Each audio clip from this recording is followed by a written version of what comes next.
Good afternoon, everybody. My name is Andre Biles, the oldest son of Reginald Blanton. He has a statement that he wanted me to read today at this rally. I'm going to try to read it in enough feelings that my brother wanted me to read it as. He's a very unique writer, and I'm very proud to be his oldest brother. So I'm going to start off by this. Despite me being torn away from that was then my buddy family, torn from my dreams, and wrongly arrested, despite the way Detective Majecta terrorized my mind in his office, the way he yelled in my face and said, "They're going to stick a needle in your arm and you're going to die." All because I wouldn't sign a statement for him, despite the way the prosecutor, Tamara Butler, digitally sought to convict me amid contradictory evidence. Despite her lying and encouraging a jailhouse snitch to lie against me to bolster their weak case against me, all while offering him a deal, despite the judge Juanita Vasquez Gardner refusing to take control of her courtroom, despite her ignoring me when I tried to plead to her about my court-appointed attorney refusing to represent my legal interests, despite my own attorney snatching my voice from me and forcing it into a procedural barred straitjacket, despite him essentially putting the needle in my arm himself, despite the state bar stamping my grievance against my attorney with a denial, turned a blind eye toward what he did to his own client, despite the federal judge procedurally barring all my innocent claims, while essentially blaming me for my lawyer's mistakes, despite the whole Fifth Circuit fight to stuff my kicking arms and legs under the dirt carpet of indifferences, of injustice. Despite all the laws, firms, and innocence projects and media outlets refuse to acknowledge our shuts, our cries, because we didn't already have the exposure, or because we didn't have the popularity, or because my case reveals all the filth and stench lurking in the dark depth called the death penalty. Despite me being stripped of my humanity, thrown into a cold, leaking cage under the watchful eye of a camera on death watch, weeks from execution, despite 9 long years of hunger, strikes, protests, blood, sweat, and tears. I have not been broken. They have not destroyed my mind, my heart, my spirit. I still stand and declare my love, my life, my vision, my innocence with the strength that their adversity gave me. Until it came plumbing through the hearts of hundreds of people, they have only put a face on the faceless and gave form to the formless. There is no more lurking, no more hiding, sliding under carpets, being deaf, dumb, and blind.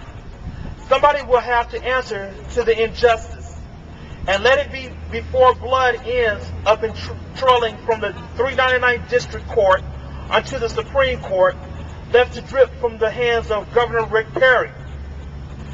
We should let it be known, not only is life on the line, no, but some people's careers are on the line too.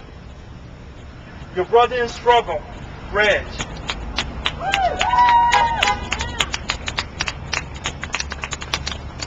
Too many years have gone by, and we have not stand forth to stop the struggle against the death penalty.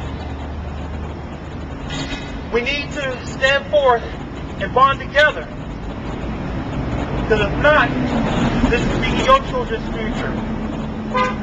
A man told me in the Bible, it states that God told us that we should follow man's law.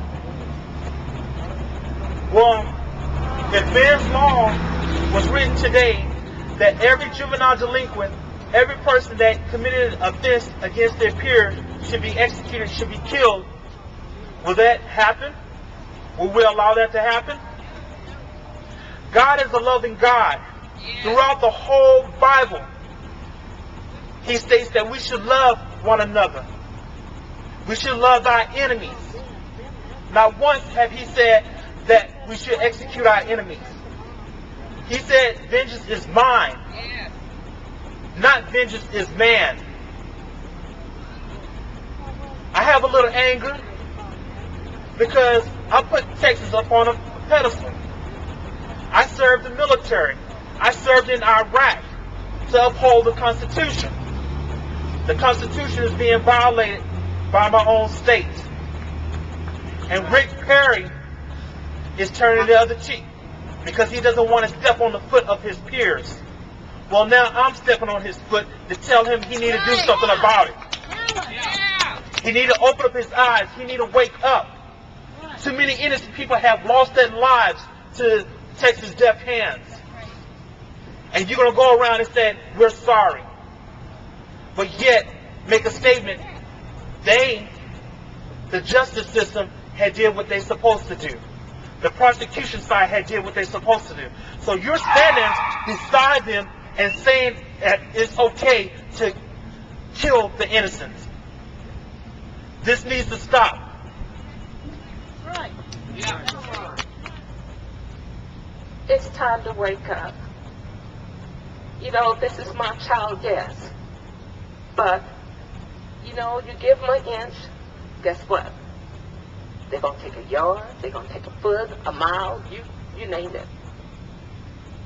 If they see that they can get away with what they're doing to our young people, they're going to continue doing it. And you're going to find more and more rights taken away from you. So what I'm asking, first of all, I want to thank you for being here. But don't let it stop here. You have friends, you have neighbors, you have churches that you can go to. Spread the word. We're going to have the march again in Austin at the Capitol on the 24th. Bring family, friends. Governor Rick Perry in the state of Texas, stop his execution now. With all the facts that are coming out about the death penalty, with Governor Perry trying to hide the innocence of Todd Willingham, with the head judge, Sharon Keller, being brought up for trial on ethics violations, with evidence coming out that judges and DAs are sleeping together. All executions in the state of Texas must stop now. Today we're talking about Reginald Blanton, but there's almost 400 people in Texas on death row, and heaven only knows how many of them are innocent. We can name innocent people that have been executed, and we don't want any more.